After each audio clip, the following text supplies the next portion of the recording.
¿Tienes las fechas de cuando te vas a ir, cuando vas a las fiestas? Sí, les estaba diciendo en la mañana, lo que pasa es que todavía no tenía acceso al Canvas, pero ya me lo dieron, es que me rolaron como alumno, pues un rollo. No, bueno. Pero ya, les voy a subir mañana.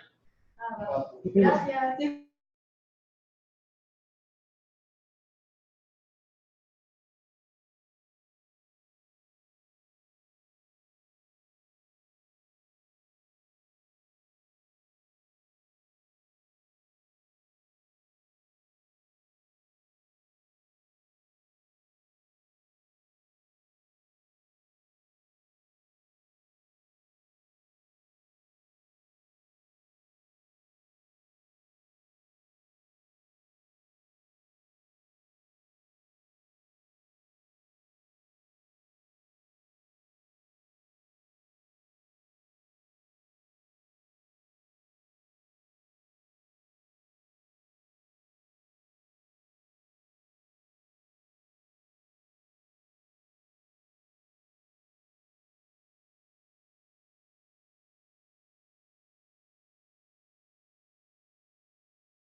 ¿Me escucháis?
Muy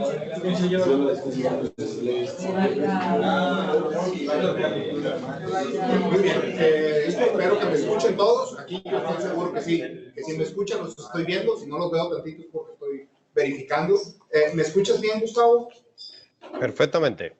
Excelente. Bueno, pues sin más preámbulos, iniciamos la clase, si te parece bien, Gustavo. Perfecto. Voy a compartir pantalla. Excelente.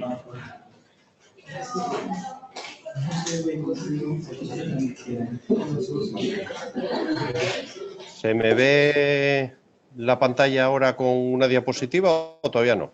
Aquí en Puebla sí. En el resto de sitios, Cuernavaca.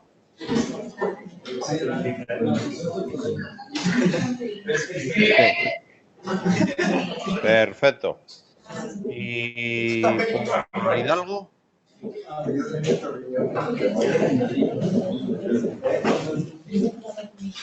¿Se está viendo también por Hidalgo o todavía no?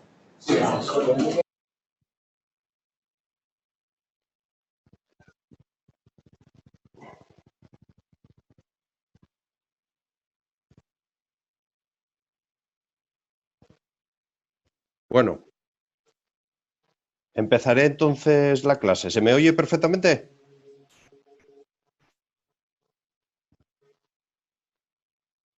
¿O no se me oye?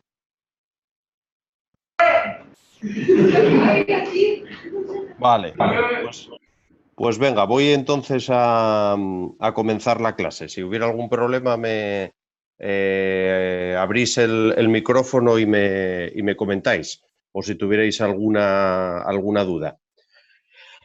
Bueno, lo que comentaba el otro día, lo primero presentarme. Mi nombre, como veis ahí, bueno, es Gustavo Adolfo Rosal López. Soy ingeniero industrial. Me dedico fundamentalmente a aplicar todo lo que tiene que ver con la ergonomía, o como veremos después, posteriormente, con el factor humano en distintas empresas del sector del automóvil, empresas del sector de telecomunicaciones, alimentación, fabricación de distintos componentes, sector sanidad, nucleares, gas and oil. Entonces, yo lo que trataré sobre todo estos días, tanto en presencial como ahora en formato online, es que veamos un poco la base que tiene esta asignatura, la base que tiene esta disciplina, que es la ergonomía, y sobre ella, lógicamente, vamos a dar distintos temas, pero fundamentalmente en la parte más práctica nos vamos a dedicar sobre todo a aplicar en aquellas en las que ahora mismo las empresas más se está solicitando los estudios ergonómicos. Vamos a ver que la ergonomía es muy amplia, tiene un alcance brutal y cada vez mayor, pero que lógicamente las empresas y las compañías suelen estar pidiendo cosas inicialmente, pues bueno, las más básicas, ¿no? Porque es una disciplina que, como veremos, no es tan antigua, es bastante moderna, ¿vale? Entonces, lo primero es explicar qué es la ergonomía, porque además hay gente que puede tener una noción de qué es la ergonomía un poco diferente a lo que debería ser. Por ejemplo, alguien en Cuernavaca que me diga qué entiende él por ergonomía, o ella. ¿Qué piensa que es la ergonomía? Alguien de Cuernavaca. Me da igual, una persona cualquiera.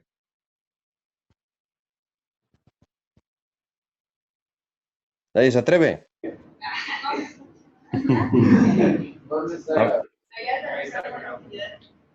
A ver, ¿qué entendéis por ergonomía? ¿Me escuchas? ¿Me escuchas ahí? Sí, lo escucho. Más que nada tiene que ver incluso con el estudio de cómo es principalmente poder mantener como que lo mejor posible al trabajador en el espacio donde trabaja, donde labora, desde, por ejemplo, seguridad industrial, desde cómo se sienta, su postura, todo ese estudio que se realiza en el trabajador. Muy bien, es una buena definición. Pero fijaros, ya por ejemplo, lo estáis llevando al mundo laboral. Y si vosotros compráis un automóvil, mañana, un carro, cuando vayáis a comprarlo, que no lo vais a utilizar en el mundo laboral, os dirá el que os vende el carro y os dirá, este puesto de conducción es ergonómico. Es decir, que hay fuera del ámbito laboral, hay muchas cosas que tienen que ver con la ergonomía. O, por ejemplo, las sillas que podéis comprar para vuestra casa o para el aula, alguien os podrá decir, bueno, pues esta silla es ergonómica. Y sí es verdad que el compañero que ahora habló lo volcó mucho o comentó mucho sobre la parte más física. Pero ahora mismo, una de las grandes, vamos a decir, de los grandes desarrollos de la ergonomía es todo lo que tiene que ver la parte mental. Es decir, si vosotros ahora mismo tenéis aplicaciones móviles, os daréis cuenta que hay aplicaciones muy sencillas de usar y que están supuestamente diseñadas teniendo en cuenta la capacidad de cognición, la capacidad cerebral que tiene la gente. Por ejemplo, una muy sencilla y que está triunfando por la ergonomía es el WhatsApp. El WhatsApp es una aplicación muy sencilla de utilizar y que hasta mi abuela la utiliza, con lo cual, lógicamente, está pensada para la gente. Es decir, no es solo la parte física, sino es la parte mental. Pero bueno, es un buen inicio para ubicar qué es esto de la ergonomía. Aquí en esta segunda diapositiva, lo que os señalo es un poco lo primero, quién fue la primera persona que utilizó este concepto, que como veis ahí es un polaco que no voy a decir el nombre porque sería imposible de que lo dijera bien, con lo cual veis que en 1857 fue la primera persona que utilizó el término ergonomía, que ergonomía al final no deja de ser una palabra que viene del griego, ¿no? Pero sí es verdad que como casi todas las cosas, bueno, por cierto, este polaco lo tenéis en la parte inferior de la diapositiva, a mano izquierda, tenéis un dibujo, una fotografía de él, ¿no? Pero sí es verdad que la disciplina se conoce o se dice que apareció después, como casi todas las cosas, muchas veces después de las guerras. Y en este caso, después de la Segunda Guerra Mundial, en 1949, se crea la primera asociación o sociedad de ergonomía que ha existido, que es la británica, ¿vale? En Inglaterra se origina la primera y la crea Murrell. Murrell era un psicólogo. Esta es otra de las cosas que vais a ir viendo que es importantísimo la ergonomía. La ergonomía da pie para ingenieros, para psicólogos, para sociólogos, para médicos, para antropólogos. Es muy variada porque si nos preocupan las personas no solo es aspectos físicos, sino aspectos sociales, aspectos mentales.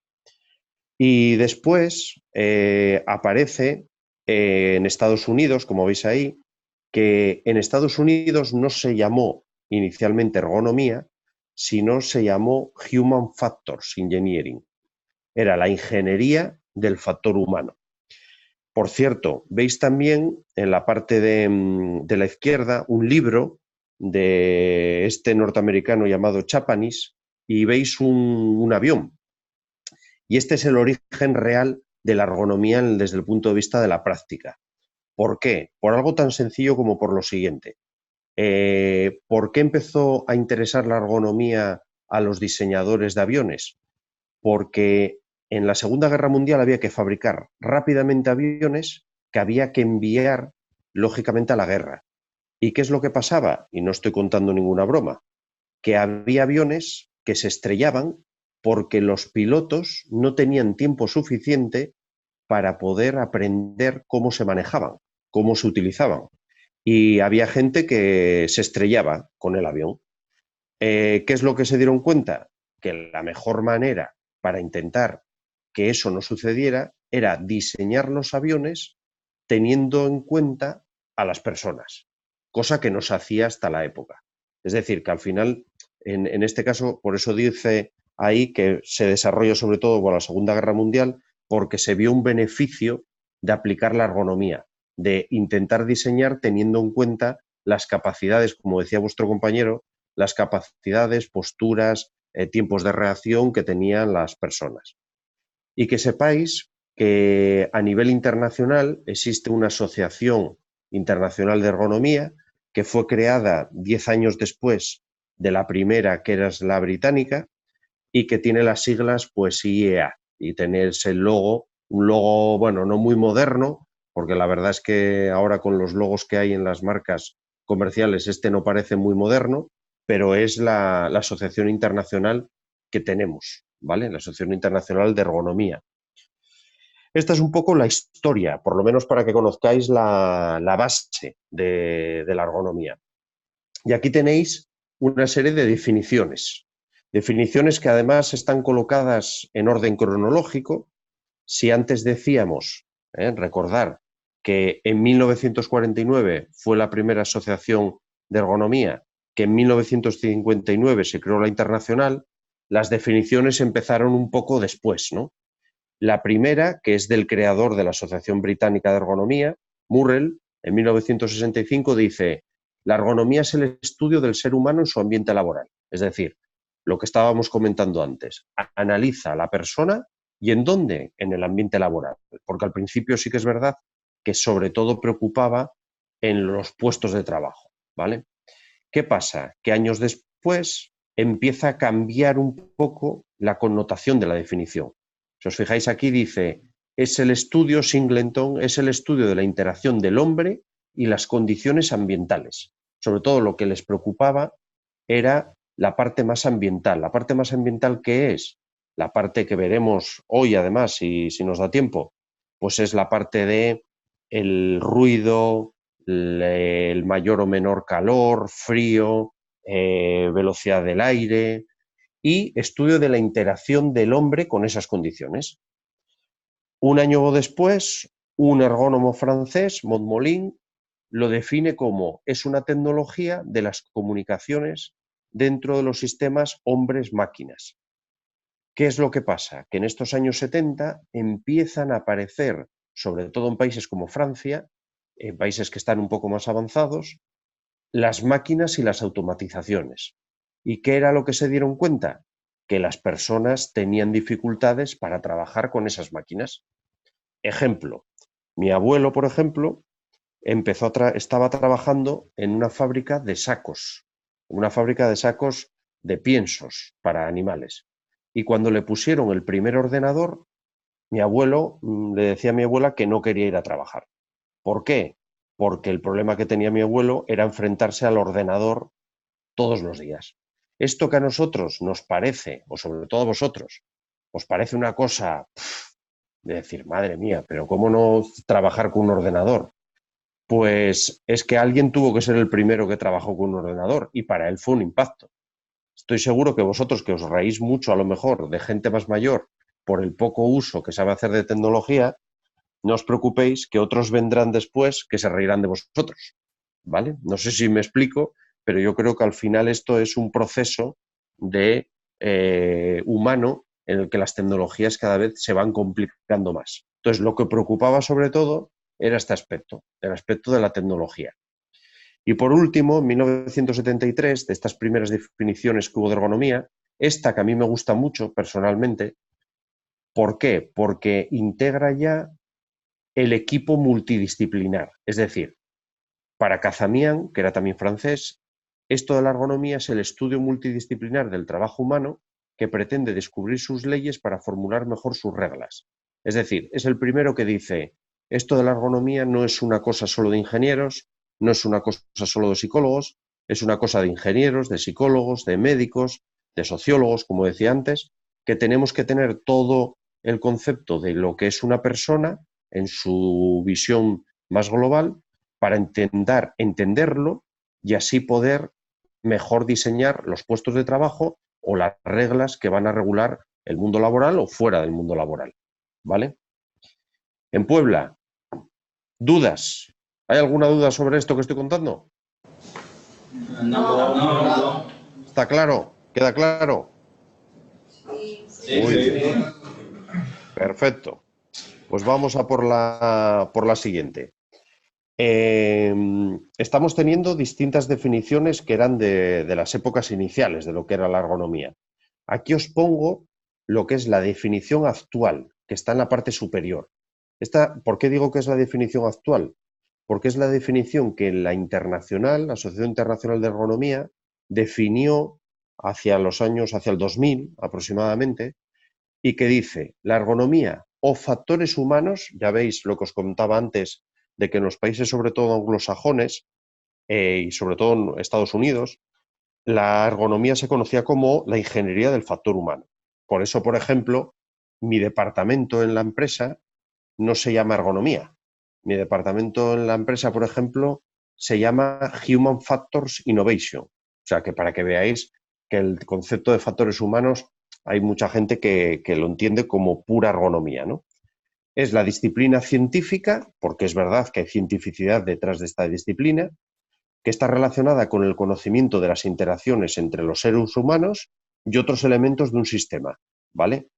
Elementos de un sistema que puede ser pues, una máquina, puede ser un software, puede ser un turno de trabajo, puede ser muchísimas cosas.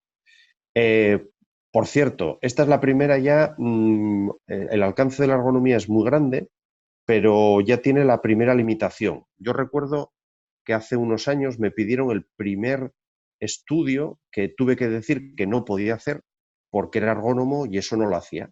Hubo una empresa que nos intentó contratar en la empresa para ver si hacíamos un estudio biomecánico de cómo debería diseñarse, vamos a decir, el calzado de un caballo, es decir, lo que es la huella del caballo, para que pudiera correr más rápido, ¿vale? Y yo le decía, no, yo no puedo aplicar la ergonomía. ¿Por qué? Porque no es un ser humano, ¿vale? Es decir, por ejemplo, una de las primeras cosas que tenemos que preguntarle muchas veces a un ser humano cuando queremos saber si está entendiendo algo o le gusta algo, es pasarle un cuestionario. No sé cómo le iba a pasar yo un cuestionario a un caballo para que me dijera si le parece más cómodo o no el nuevo calzado que le estoy poniendo. Entonces, la ergonomía tiene que ser relacionada y vinculada con seres humanos. Y además, aparte de ser una disciplina científica, donde hay gente que está analizando aspectos de estos, es una profesión. Es una profesión que aplica lo que muchos científicos están por ahí, pues lógicamente aprendiendo, para diseñar mejor con el fin de optimizar el bienestar de la persona, pero, y esto es clave, ¿vale? Si os fijáis, pone optimizar el bienestar humano y el rendimiento general del sistema. Es decir, si las dos cosas no se cumplen, no se está haciendo ergonomía. Cuando la gente muchas veces dice, yo hice un estudio de ergonomía, el trabajador está más cómodo en el puesto de trabajo. Eso no es hacer ergonomía. Lo primero que tenías que saber es, ¿está más cómodo y a la vez produce al menos lo mismo? Si se dan estas dos cosas, estás haciendo ergonomía.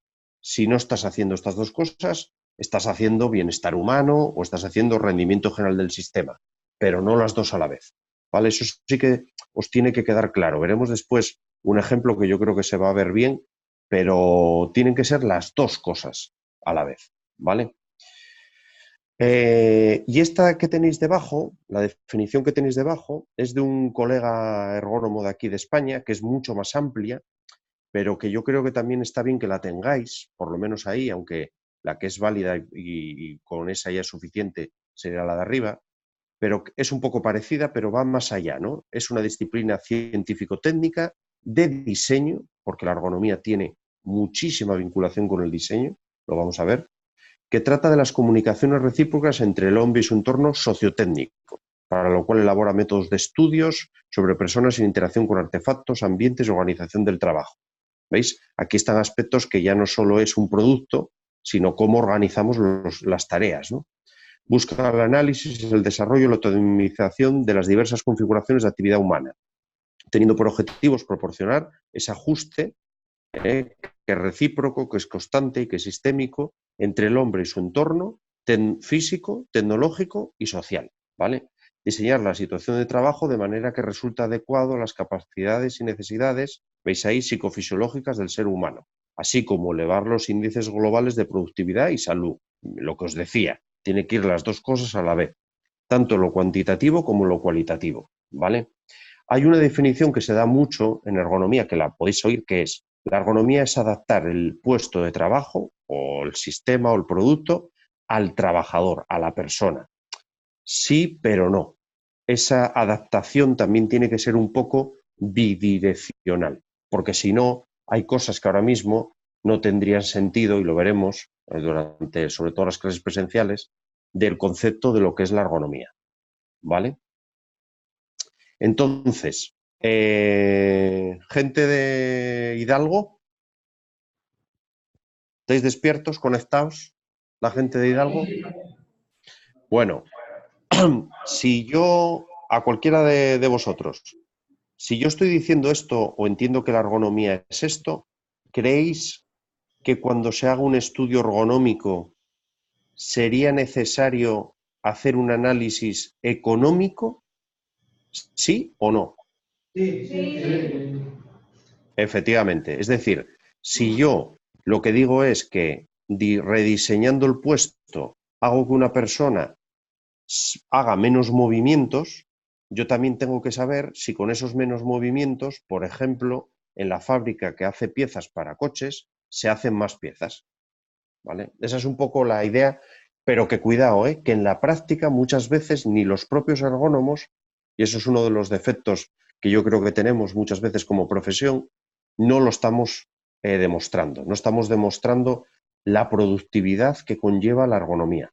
Y eso es un tema que creo que es importante que lo tengamos en cuenta, ¿vale? Por cierto, esta persona, este colega que tengo aquí, se llama Lucas Sebastián. Tenéis bastantes libros de él sobre ergonomía, incluso algunos, si os interesa, os lo dejaré de referencias, porque, bueno, os lo pasaré porque lo tengo en completo sus libros, ¿no? Con lo cual no, yo creo que es bueno el ver un poco. Este hombre trabaja en España, por ejemplo, en los ferrocarriles.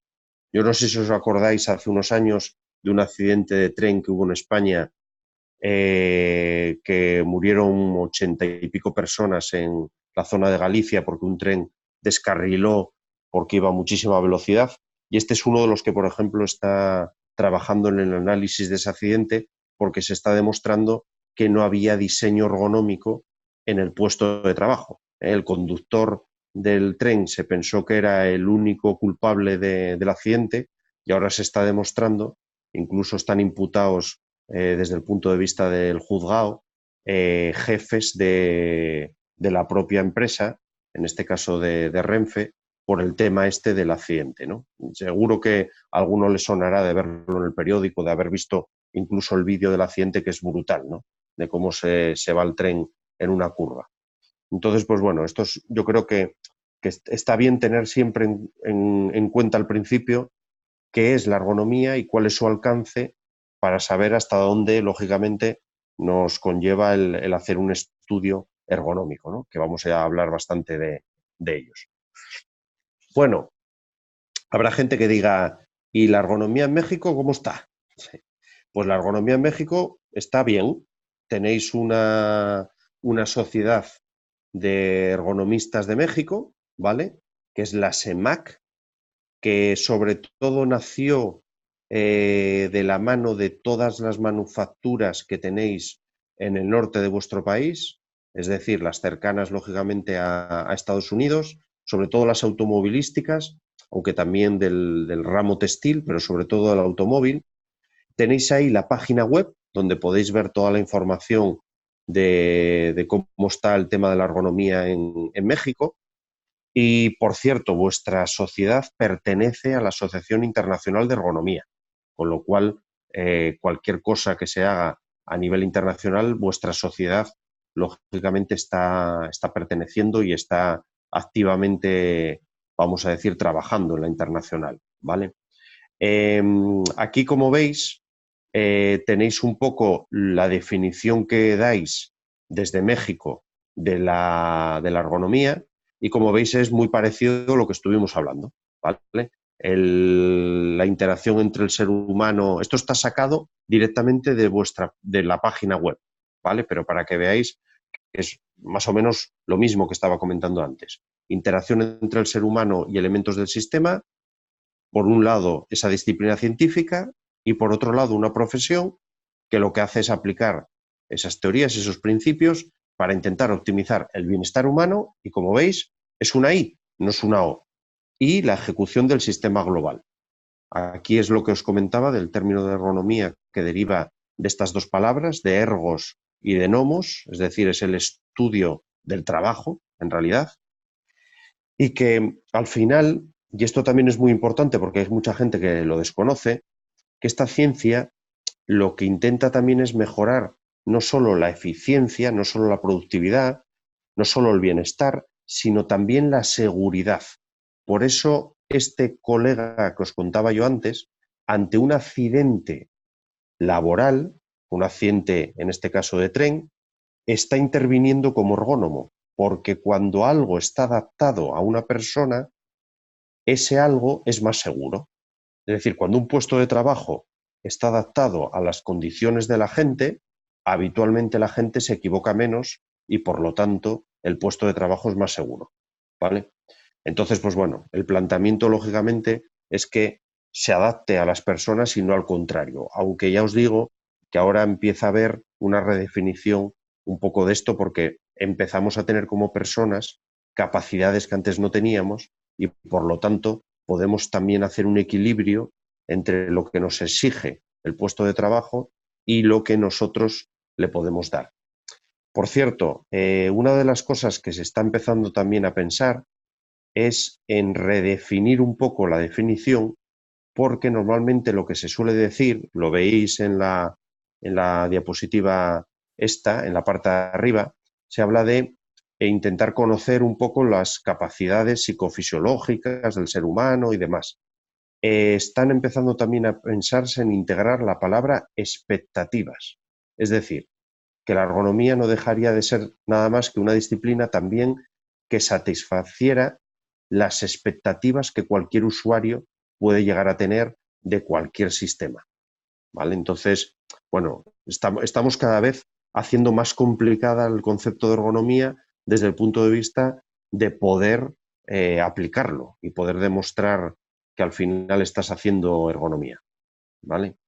Y aquí tenéis ejemplos con el señor Homer Simpson, donde, como podéis ver, pues en la parte de la izquierda está en una sala de control de su central nuclear. Por cierto, yo que trabajo en centrales nucleares, menos mal que las centrales nucleares no son como la de los Simpson, porque entonces íbamos a tener bastantes problemas, seguro. Pero ahí, como veis, es una definición, ¿no?, de la ergonomía, que es lo que ayuda a adaptar el trabajo a la gente y esto, lógicamente, no pasa en una sala de control, porque para que veáis un poco lo que yo comentaba antes, en una sala de control lo que no puede pasar es que una persona esté muy confortable, porque si está muy confortable no está atenta y si no está atenta puede no enterarse de cosas que debería enterarse. Entonces, normalmente no os vais a encontrar a gente como en el caso este, ¿no? Pero bueno, este es un ejemplo de dónde se puede aplicar ergonomía, en puestos de trabajo de salas de control. ¿Dónde se puede también aplicar ergonomía? Pues lo que tenéis, por ejemplo, en la mitad de la diapositiva, manipulando cargas. Por cierto, que sepáis que este es el único caso que vosotros a día de hoy en vuestra legislación tenéis una norma de ergonomía sobre manejo pesado de cargas, ¿vale? Entonces, es la parte quizá más conocida de la ergonomía, ¿eh? El que te duela la espalda o el que te duela el cuello o que te duelan las piernas, ¿no? Bueno, pues este es un poco el claro ejemplo de dónde podríamos también aplicar ergonomía. Y también podríamos aplicar ergonomía en los puestos de la derecha, de la diapositiva, donde tienen que ver todo con pantallas de visualización, con ordenadores, con todo lo que son trabajos, con portátiles, computadores. Bueno, pues ahí hay una parte también enorme respecto a la ergonomía. Lo que pasa es que aquí además ahora se está complicando más porque la gente ya muchas veces no trabaja con un ordenador como el que está ahí Homer, trabaja con un smartphone, trabaja con una tablet, o sea que esto complica todavía mucho más el tema de la ergonomía, ¿vale? Bueno, por cierto, a la gente de Cuernavaca, de estas tres imágenes, ¿cuál era la que teníais más asociada a la ergonomía?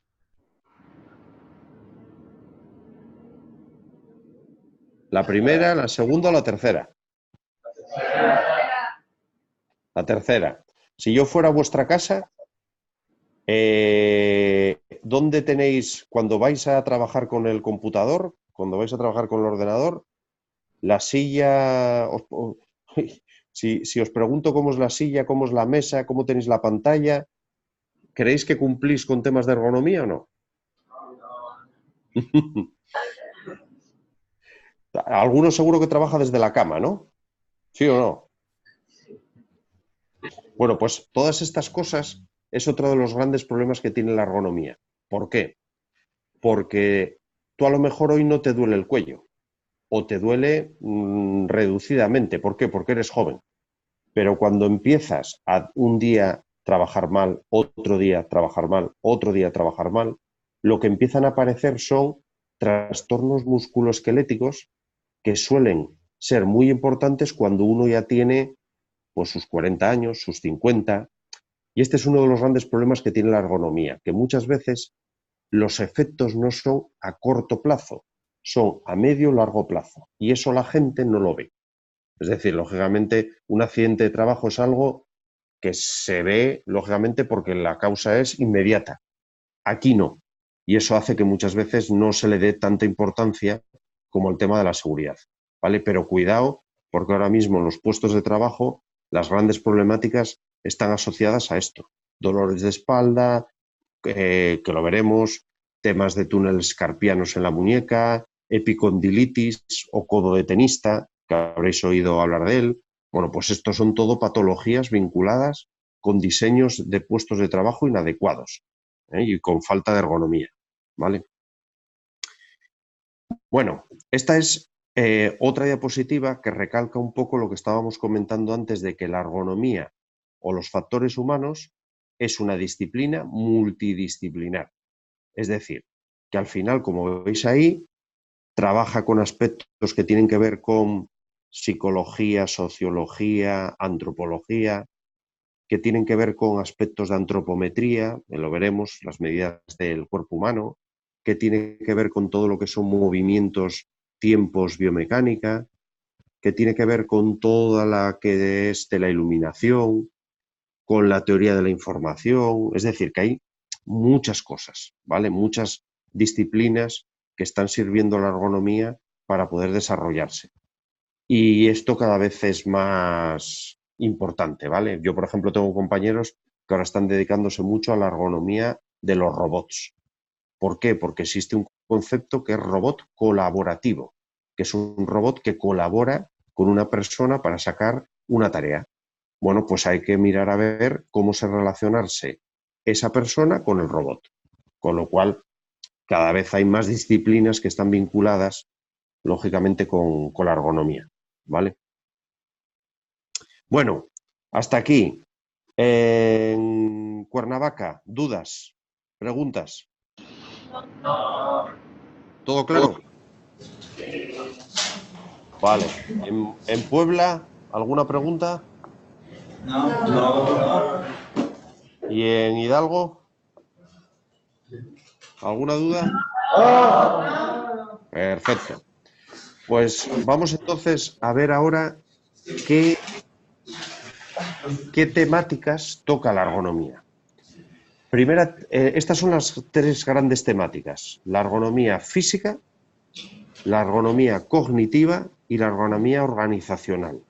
Esto es lo que yo os comentaba, de que la parte física es la que más la gente más conoce. Como veis ahí, es todo lo que tiene que ver con biomecánica, fisiología. La diferencia entre fisiología y biomecánica es que la biomecánica, que quizás sea más conocida, es, por ejemplo, yo qué sé, los ciclistas, ¿no? Los ciclistas hacen muchos análisis biomecánicos para cómo tienen que ir agachados en la bicicleta o cómo tienen que ascender una montaña para optimizar sus pedaladas y para optimizar su físico, ¿no?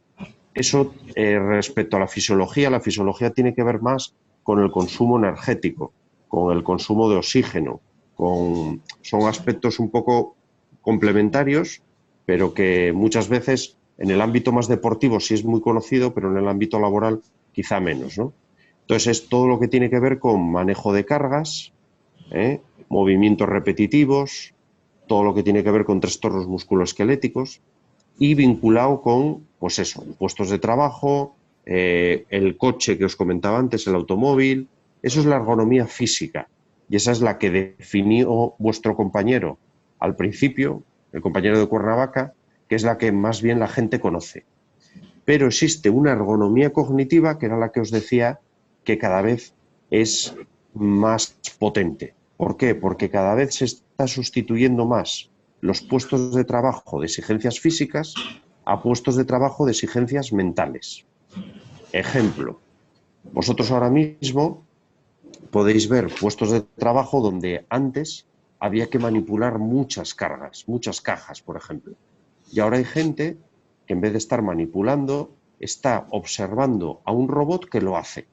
Es decir, ya no tiene él que esforzarse físicamente, pero sí se tiene que esforzar mentalmente para supervisar lo que hace un robot.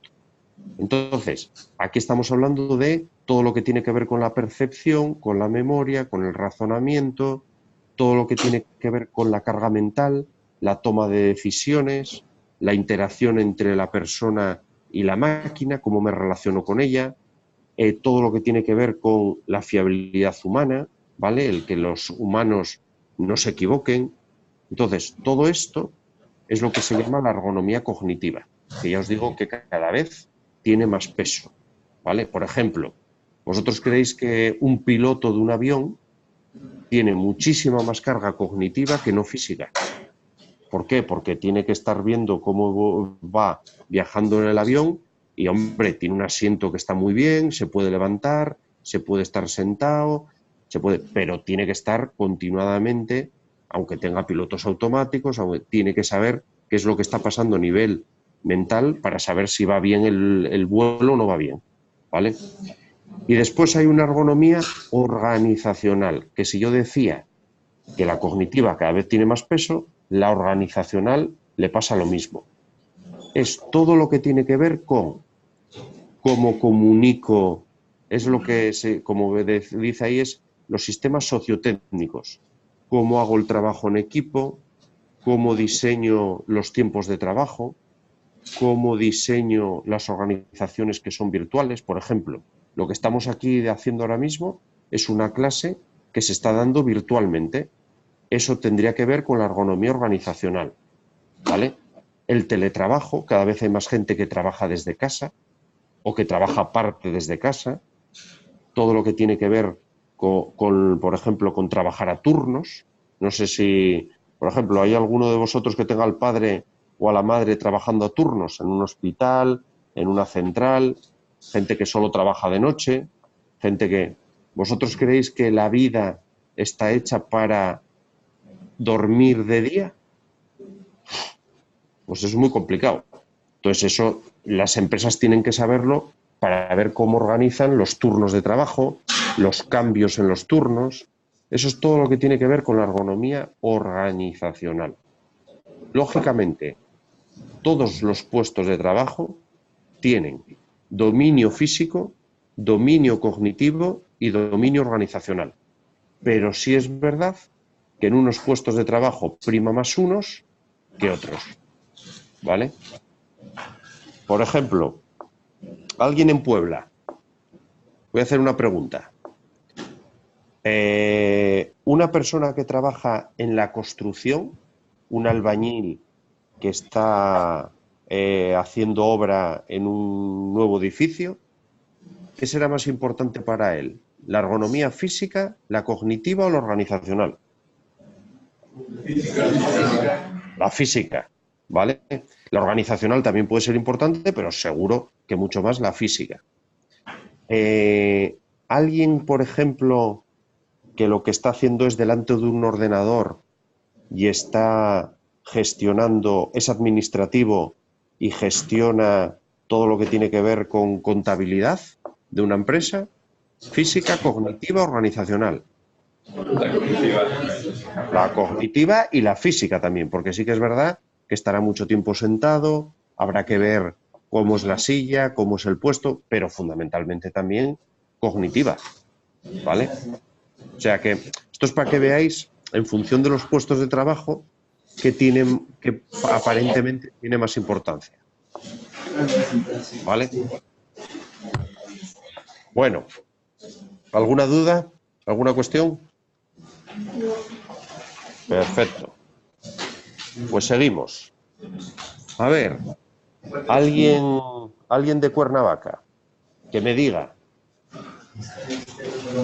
de esas tres, aparentemente, ¿cuál le gusta más? Es decir, si tuvieras que ser un ergónomo, ¿seríais ergónomo físico, cognitivo o organizativo? A ver.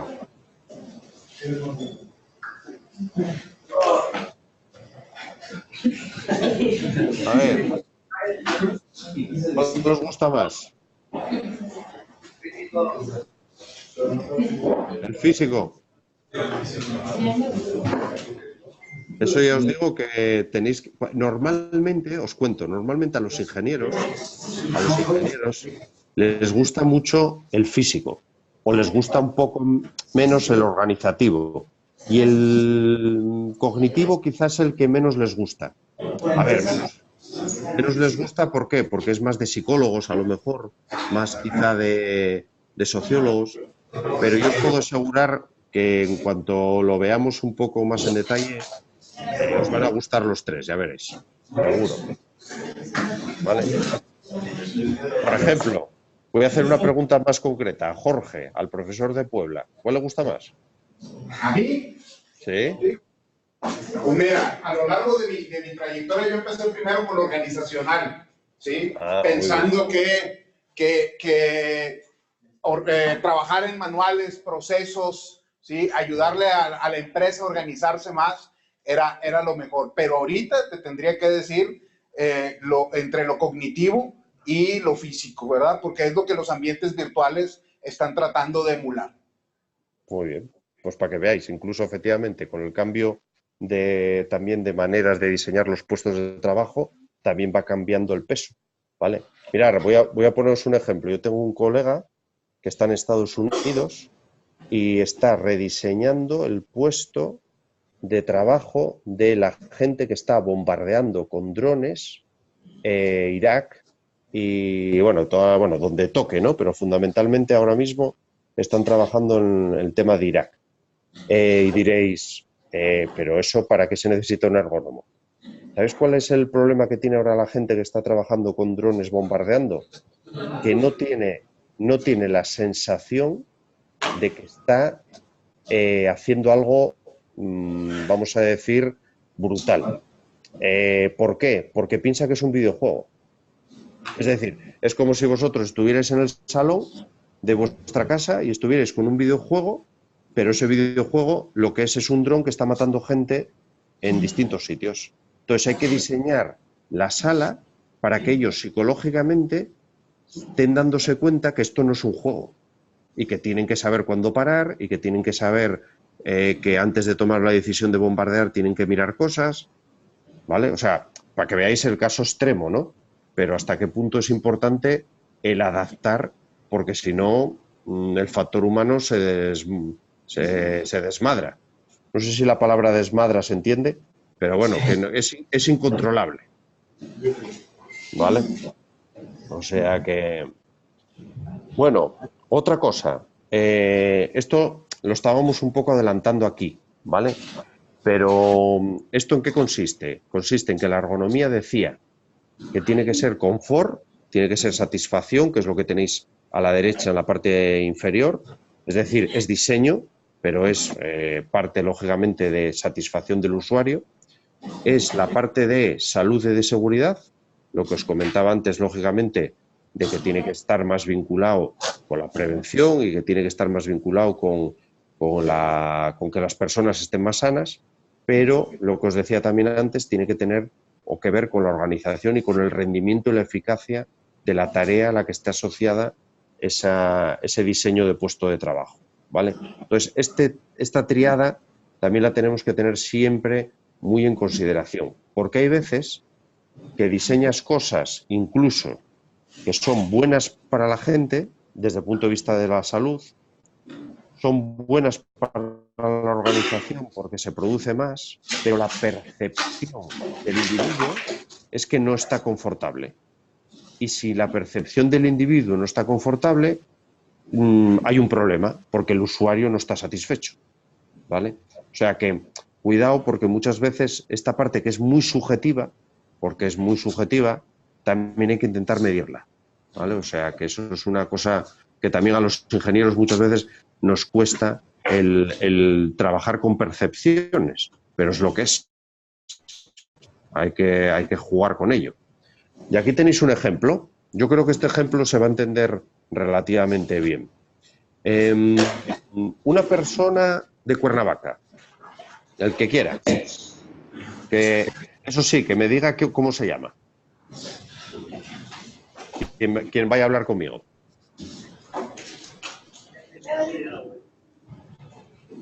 A ver. Hola, soy David. David.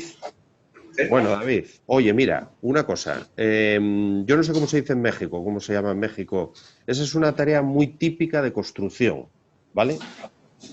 ¿En qué consiste? Es lo que se llama el atado de la ferralla. No sé cómo lo llamaréis vosotros, pero bueno, es bien fácil. Son los hierros donde yo voy a meter el concreto, yo voy a echar el concreto por encima, el hormigón, y lo que tengo que tener es una estabilidad de ese hormigón y para eso utilizo esos hierros, ¿vale? Pero esos hierros hay que atarlos entre ellos. Hay que hacer algo como lo que veis en la parte derecha, ¿vale? En la parte inferior derecha. Hay que atarlos con un alambre, ¿vale? Eso es lo que están haciendo esa gente. Es lo que se llama el atado de la ferralla. Ahora mi pregunta, David, es, mirando cómo es la postura de la gente que lo está haciendo, ¿dónde crees que le dolería el cuerpo? La espalda. A ver. ¿Qué crees que le dolería? La espalda. La espalda, ¿vale? Porque lógicamente la postura no es muy adecuada. ¿Qué más? Bueno, también la postura de cómo tienes la vista con el objeto de ser incómodo. Ya no es natural estar trabajando en esa posición.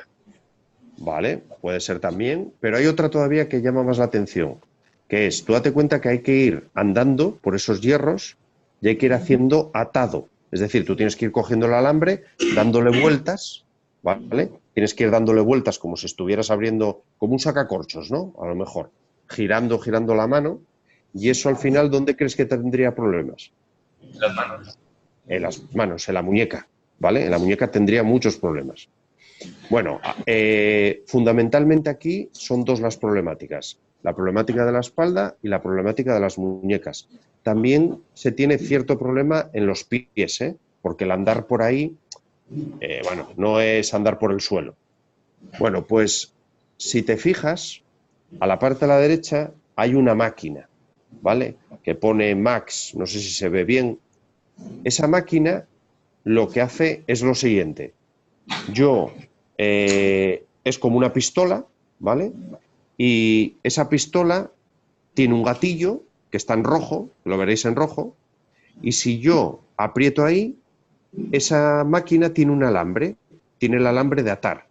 Yo los ganchos que tiene en la parte externa, lo que hago es colocarlas entre dos hierros y sale el atado del alambre tal como veis en la parte inferior. ¿Eso se entiende? Sí. Bueno, ¿tú crees que qué mejoraría con esa pistola, solo con la pistola, ¿vale? Solo con la de la derecha? ¿Qué mejorarías de lo que estábamos comentando antes de la espalda o de la mano? Ya no tendrías dolor de las muñecas, pero sí existiría dolor de la espalda, porque tienes que agachar. Perfecto. Bueno, pues esto es lo que haría un ergónomo, ¿no? Dice, oye, yo diseño esto y ¿qué estoy haciendo? Mejorando, vamos a decir, la parte de la muñeca. Bueno, pues pasa el tiempo y se dan cuenta de que hay otro problema. Cuando tú estás continuadamente disparando una pistola, existe una enfermedad que se llama dedo en gatillo. ¿Dedo en gatillo qué significa? Que el dedo no se te cierra. Es decir, te queda como un poco abierto. Es decir, imaginaros que os queda el dedo de tal manera que cuando fuerais a una cafetería siempre tuvierais el dedo para poder meter en el asa de la taza. ¿Entendéis? O sea, os quedaría así el dedo, ¿vale? Está muy bien para rascarse a lo mejor el pelo si te pica, pero bueno, ir por la vida así, pues no, ¿vale? Entonces, ¿qué es lo que pensaron? En un rediseño. Y el rediseño es lo que tenéis en la mitad de la diapositiva. Si te fijas, David, ¿qué es lo que estás mejorando con ese rediseño? Postura. O sea, ya no tienes que estar agachado, ¿no? Exacto. Bueno, pues, ¿y no te fijas que además los dedos para apretar, en vez de tener un dedo, está trabajando con dos dedos? Sí, y te ocupa menos fuerza. Claro, al estar trabajando con dos dedos, haces más fuerza y desaparece el problema del dedo en gatillo. Por eso, por ejemplo, las pistolas industriales tienen un mango o tienen un pulsador mucho más largo para poder estar utilizando más dedos. Con esto, si os fijáis, estás consiguiendo una cosa, que es que ya no se tiene que agachar, ¿vale? Y ya no tiene, lógicamente, que el dolor de la muñeca que podía tener. Es decir, que estoy mejorando la salud del individuo. Pero ahora, David, mi pregunta es, ¿tú crees que mejoraría la productividad o no? Sí, o sería más cortos, ya no tendrías que repetir los mismos movimientos tanto agachando. Efectivamente.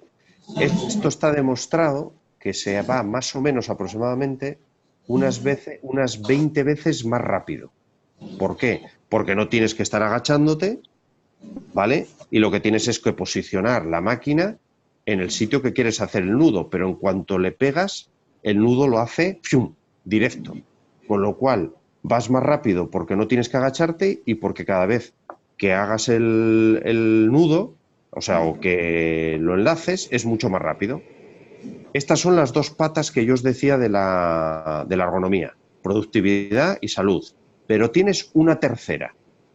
David, ¿tú crees que si trabajaras ahí 6 horas al día, harías los nudos iguales la primera y la última vez? No, sería diferente, ya el trabajador debe estar desesperado. Esa es otra de las grandes patas de la ergonomía. Con un caso como este, la calidad del atado es siempre la misma. Es decir, lo que haces es estandarizar el servicio y siempre es el mismo atado, ¿vale? Ahora mi pregunta también es ya final.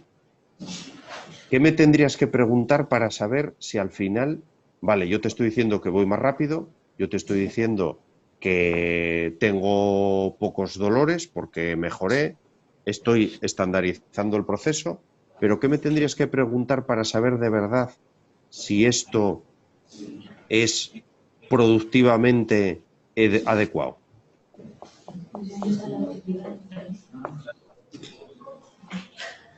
¿A alguien se le ocurre? ¿Qué me tendría que preguntar? Pues ahorras tiempo y dinero.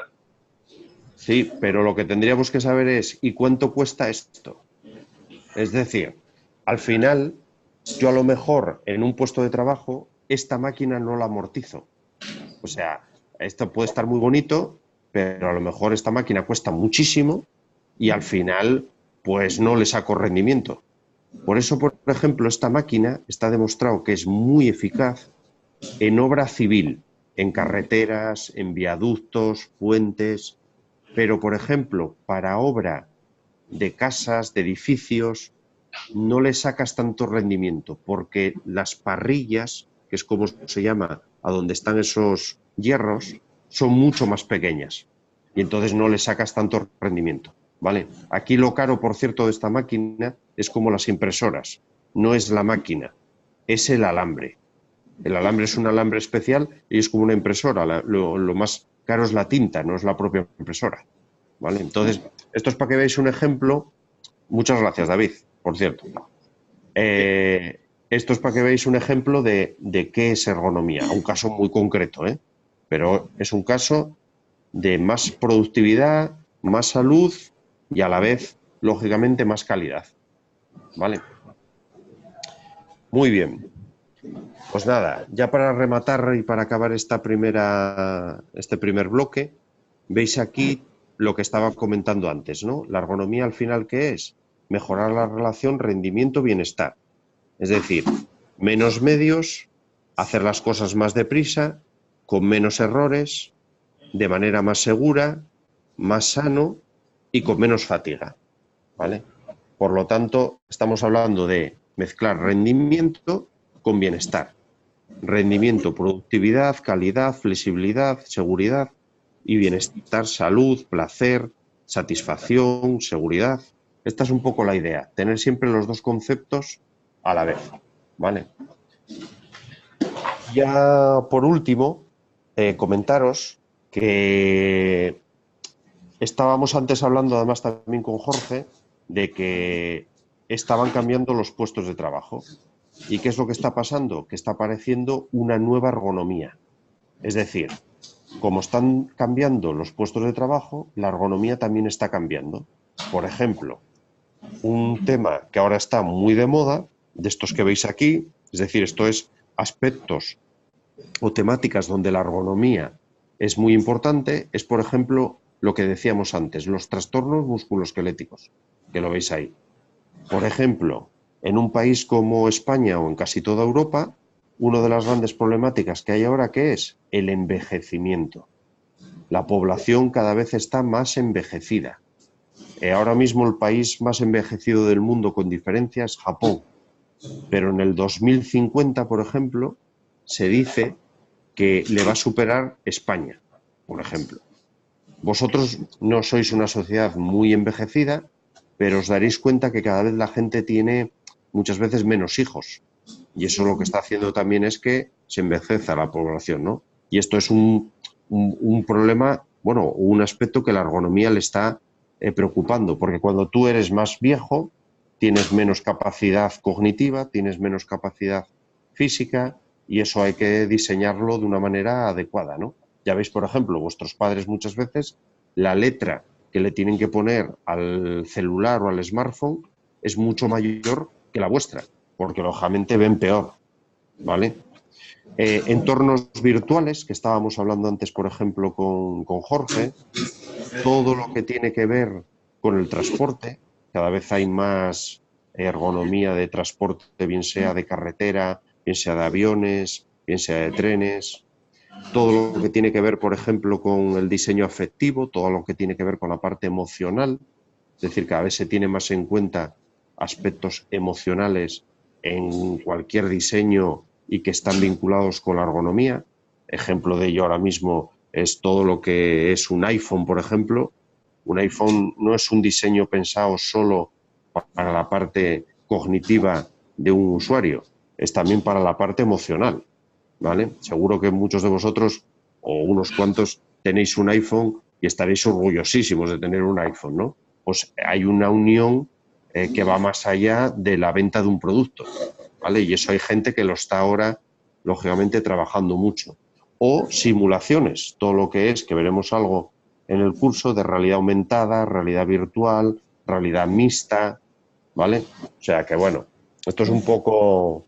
Entonces sí que os pediría que por lo menos reflexionaréis vosotros de estas, ¿vale? De todas estas que veis aquí, cuál es a lo mejor la que más os puede llamar la atención, ¿no?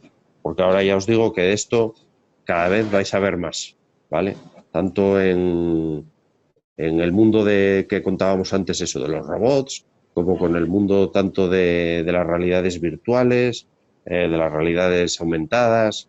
Bueno, yo creo que eso es bastante... O el cuidado de la salud, que también es un tema que ahora mismo, por ejemplo, está muy, muy de moda en muchísimas empresas, ¿no? Las empresas saludables y cosas de este estilo. ¿Vale? Bueno, pues con esto acabamos la primera presentación. ¿Dudas, consultas? ¿Algo que no haya quedado claro? ¿Está todo clarito? Sí.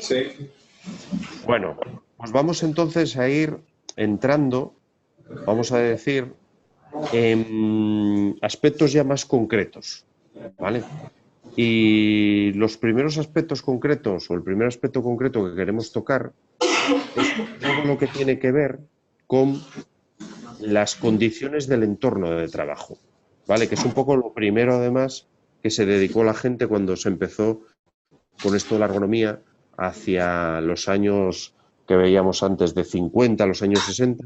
Esto fue lo primero a lo que se dedicó. Es decir, se dedicaron fundamentalmente a fijarse en el ambiente, porque formaba parte de la actividad laboral, ¿vale? Vosotros mismos lo estáis viendo. Trabajar en el norte de México, muchas veces con la temperatura que pueda haber, por ejemplo, o con la falta de humedad, no tiene nada que ver con trabajar, yo qué sé, en Veracruz, donde seguro que hay mucha más humedad y a lo mejor no hay tanta temperatura, pero bueno, la humedad es muy diferente, ¿no?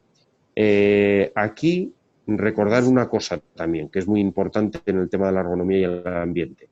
No solo es el tratamiento cualitativo, sino también el cuantitativo, sino el cualitativo. Es decir, aquí, aparte de tener un aparato que mide temperatura, como un termómetro, o un aparato que mide ruido, como un... ¿Alguien en Puebla que me diga cómo se llama el aparato que mide el ruido?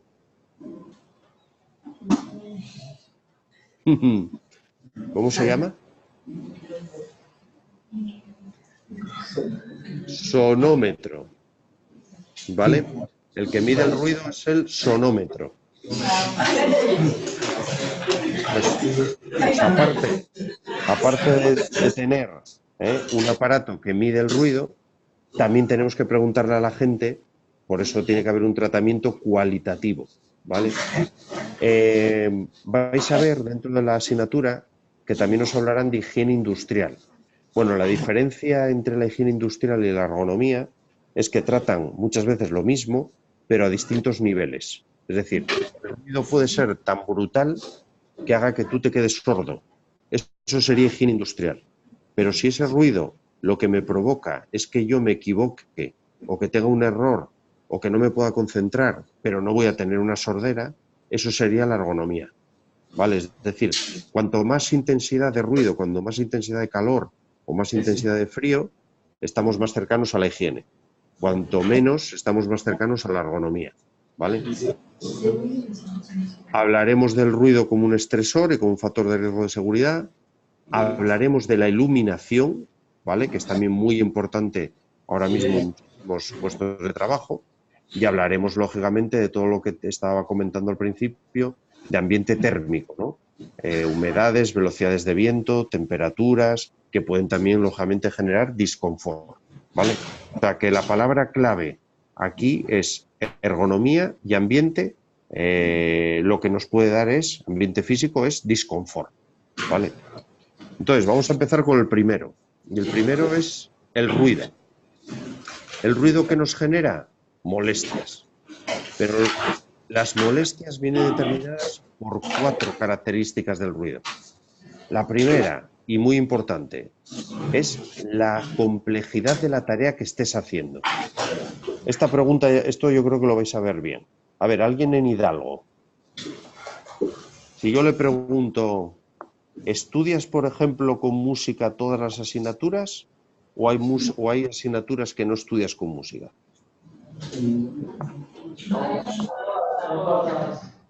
¿Todas? ¿Todas las estudias con música? No, todas.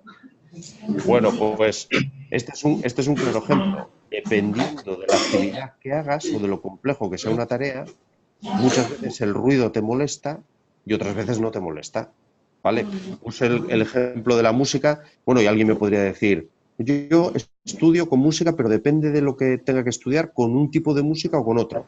Por ejemplo, hay gente que le gusta trabajar con música clásica. O yo, por ejemplo, tengo un informático en la empresa que trabaja y programa, por ejemplo, con Guns N' Roses. No sé si conocéis un grupo musical que se llama Guns N' Roses, que es de rock y de casi de heavy. Pues él programa con ese ambiente, ¿no? Bueno, depende de cada uno, ¿vale? Bueno, ahora vosotros sois más de reggaetón, me parece a mí. Y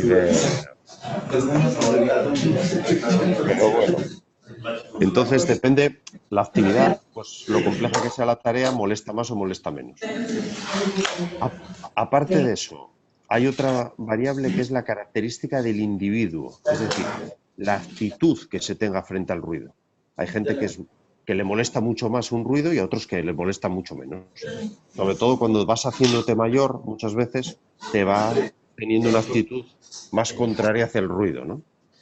Después, hay características físicas del ruido, es decir, nivel de presión sonora, es decir, el nivel sonoro, no es lo mismo 80 decibelios que 40. Decibelio es la unidad, lógicamente, con la que se mide el ruido, ¿no? Pues cuanto más, lógicamente, nivel sonoro haya, pues peor, ¿no? Otro es la frecuencia. La frecuencia, recordar que está vinculado con que un sonido sea grave o un sonido sea agudo. Los violines, por ejemplo, un violín de una orquesta es un compresor, por ejemplo, de calderas, pues un compresor es de frecuencia grave, es de baja frecuencia. Normalmente molestan los sonidos agudos, más que los sonidos graves, ¿vale? Eso también yo creo que más o menos una sirena de una ambulancia muchas veces es mucho más molesta que una sirena de un barco y posiblemente tenga más presión sonora la del barco que la de la ambulancia, ¿vale? Y después, otra cosa que muchas veces molesta más es que el ruido sea variable. Por ejemplo, vosotros muchas veces hay gente que cuando apaga el computador se da cuenta de que estaba metiendo ruido en el ordenador, el computador. Y dices tú, pero bueno, ¿por qué casi no me doy cuenta? Porque es un ruido continuo. Lo que más molesta son los ruidos que aparecen y desaparecen. Esos son los que son más molestos, ¿vale? Y por último, normalmente también hay unas características no físicas del ruido que lo hacen más o menos molesto. Por ejemplo, el contenido de información. Si yo preguntara a alguien de ahí, oye, ¿te gusta el ruido de tu despertador? ¿Por qué? Porque la gente asocia el sonido de un despertador a una mala noticia, que es tener que levantarse. Es decir, que muchas veces lo que haces es asociar sonidos a informaciones, ¿vale? Y la predictibilidad, cuando tú piensas que algo te suena, vais en un coche, en un carro, y os empieza a sonar el automóvil, y dices tú, madre mía, está rompiéndose algo. Y ya estás molesto porque es un ruido que es impredecible, que no lo tenías en cuenta, ¿no? Entonces, todo esto, a la vez, hace que los ruidos puedan ser más o menos molestos, ¿vale? Si os fijáis aquí, esta curva que veis aquí demuestra lo que yo estaba comentando, ¿vale? Veis que en la parte de la derecha están las frecuencias, que a la parte de la derecha, en el eje de las X, están las frecuencias, desde 20 hercios hasta 12.500, y en la parte de las Y's, en la parte de la columna por columna, está el nivel de presión acústica, los decibelios. Bueno, pues si os fijáis, hay dos puntitos dibujados en una misma curva de igual sensación sonora, que es la de 40. ¿Qué significa eso? Significa que 1000 hercios, ¿vale? A 1000 hercios, la sensación sonora de 40 decibelios es equivalente a casi 80 decibelios, 78 aproximadamente, a 31,5 hercios. Es la misma sensación sonora. ¿Esto qué quiere decir? Lo que yo os estaba comentando antes. Yo acepto mejor los sonidos graves que los sonidos agudos, ¿vale? Los sonidos agudos me molestan más, ¿vale? Tenéis aquí, por cierto, para que veáis en qué consiste esto de la ergonomía y el ruido, un índice de malestar de Wissner. Esto lo que quiere decir es, la gráfica es lo siguiente. Si estás en la zona 4, es que podrías tener peligro de sordera profesional. Esto ya no sería ergonomía, esto ya sería higiene industrial, de la que hablábamos antes, ¿vale? Si estás en la zona 3, si estás haciendo un trabajo intelectual, es un poco complicado, el ruido que hay en el ambiente te molestaría, ¿vale? Por eso se llama índice de malestar. Estás en la zona 2, bueno, si el trabajo intelectual que se te exige, bueno, pues puede molestarte, pero tiene que ser, bueno, bastante complejo más, ¿vale? Es decir, puedes estar trabajando con una concentración mayor porque el ruido ambiental es un poco menor. Y si estás en la zona 1, pues bueno, no tendrías problemas. Fijaros en una cosa, si os fijáis está remarcado en un color entre 500 hercios y 5000 hercios aproximadamente. Ahí es donde, como veis, ¿vale? Casi todas las curvas hacen como una bajada, ¿no? Esas frecuencias son las frecuencias a las que hablamos. Es decir, mi voz, ahora mismo cuando está hablando, está entre 500 hercios y 4500. Es cuando más nos molesta, lógicamente, muchas veces los ruidos para comunicarnos con otras personas, ¿vale? Si yo tengo la voz más grave, trabajo más en 500 hercios. Si tengo la voz más aguda, trabajo más a 4000, 5000 hercios, ¿vale? Pero eso es donde están los límites o donde está la zona más inferior de todas las curvas que veis ahí, ¿vale? Entonces, esto es importante cuando yo trabajo en una valoración de si el ruido que hay en una oficina puede molestar o no, pues tener en cuenta estas cosas. Por cierto, ahora en las oficinas hay un gravísimo problema. Las oficinas ahora, por ejemplo, seguro que las del TEC son así, suelen fomentar el trabajo abierto. Es decir, no hay despachos. Antes había despachos donde la gente estaba encerrada. Y ahora, para mejorar la comunicación, ¿qué se hace? Pues se quitan, vamos a decir, los tabiques. Bueno, ¿sabéis lo que está pasando? Que la gente se concentra mucho peor. Está mejorando la comunicación, pero lo que está pasando muchas veces es que la gente se molesta una a otra. Por eso ahora mismo en muchísimas oficinas veréis que casi todo el mundo está con algo como lo que estoy yo ahora mismo escuchándoos. La gente suele estar con unos cascos, con unas orejeras, no sé cómo lo llamaréis, porque no se concentran y tienen que estar en su mundo con su música. Seguro que a vosotros os pasa cuando vais a una biblioteca o cuando vais a... que hay veces que el ruido que hay en el ambiente molesta, ¿no? Pues eso es un poco lo que está pasando en muchas empresas, ¿vale? Bueno, cuestiones sobre esto, dudas sobre la parte del ruido. ¿Alguna? Por cierto, la gente, yo cuando pregunto el tema de la música, la gente dice si es bueno escuchar música o no para estudiar o para trabajar o para...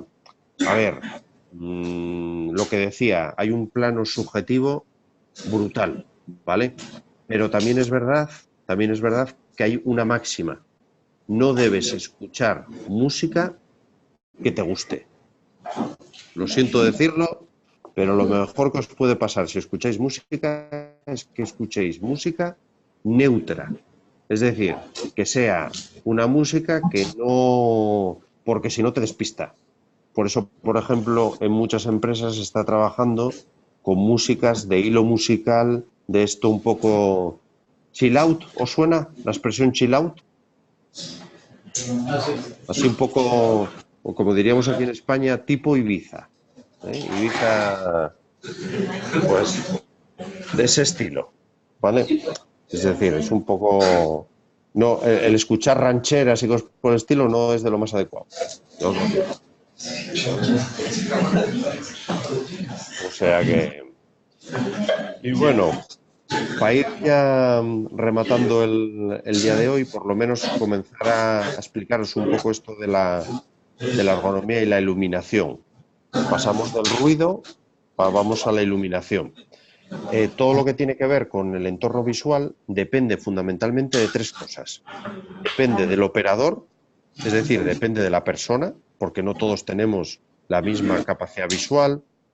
Por la edad no todos nos adaptamos de la misma manera a los cambios de iluminación, ni en la acomodación de ver de lejos y ver de cerca.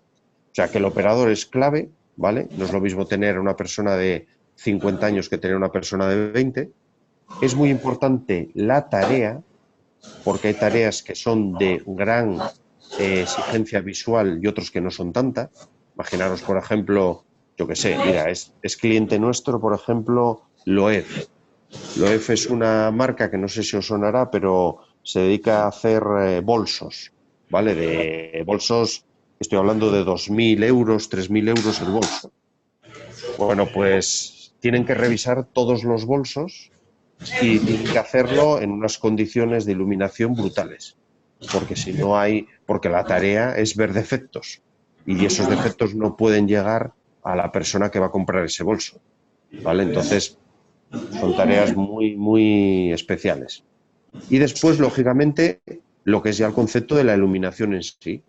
Hay que tener en cuenta los colores, hay que tener en cuenta cómo se distribuye la iluminación, no tiene que haber deslumbramientos. Entonces, todas esas cosas juegan en función de la calidad del entorno visual, para dar mayor seguridad, mayor rendimiento y mayor eficacia, ¿vale? Y aquí tenéis esto sería de luminotecnia, pero bueno, seguro que algo de esto visteis en alguna clase. Esto es la unidad que mide la cantidad de luz que llega a un puesto de trabajo y se mide en luxes. Es el nivel de iluminación. ¿Cómo se llama el equipo que mide iluminación?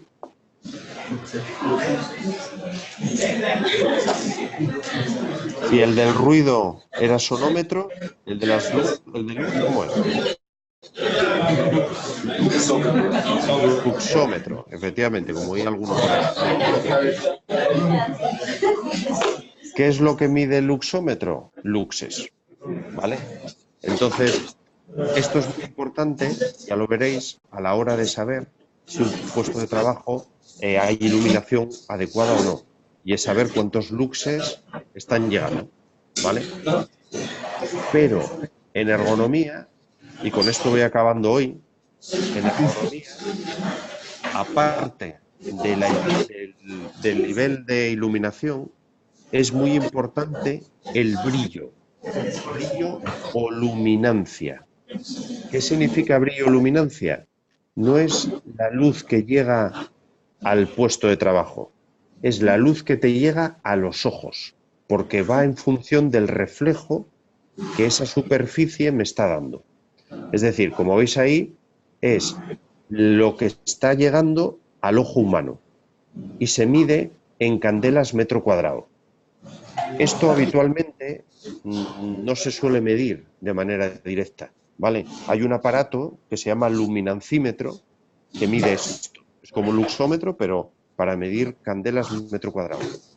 Y esto tiene mucho que ver con los colores. Tenéis un claro ejemplo en la parte inferior derecha. La luz que llega a esos dos libros es la misma, 400 luxes. Es decir, yo pongo el luxómetro en una de esas páginas y me dirá 400 luxes.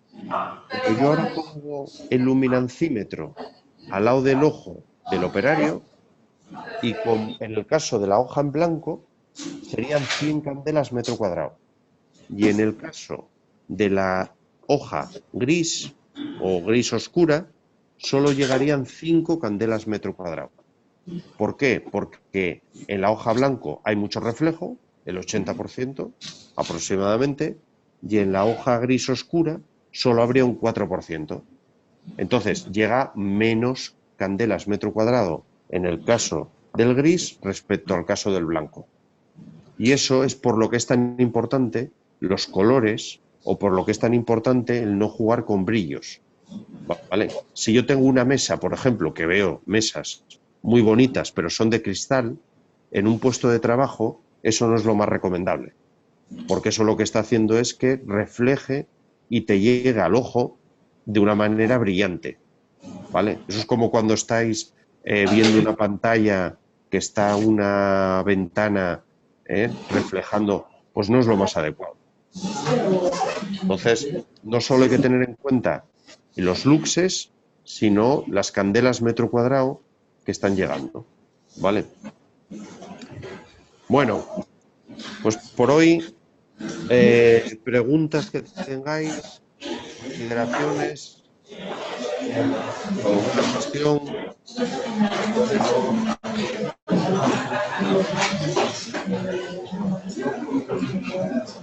¿Alguna cosa? No. ¿Se entendió más o menos todo? Pues nada. Pues por mi parte, Jorge, ¿alguna cosa? No, sería todo por el día de hoy, Gustavo. Muchas gracias y Nada. pues estaríamos terminando ya con la sesión. Perfecto. Pues nada, lo dicho, nos vemos ya, volvemos la próxima semana a conectarnos. Claro, ¿Vale? sí. Vale. Venga, un abrazo. Saludos a todos. Ampulla de Cuernavaca. Vamos a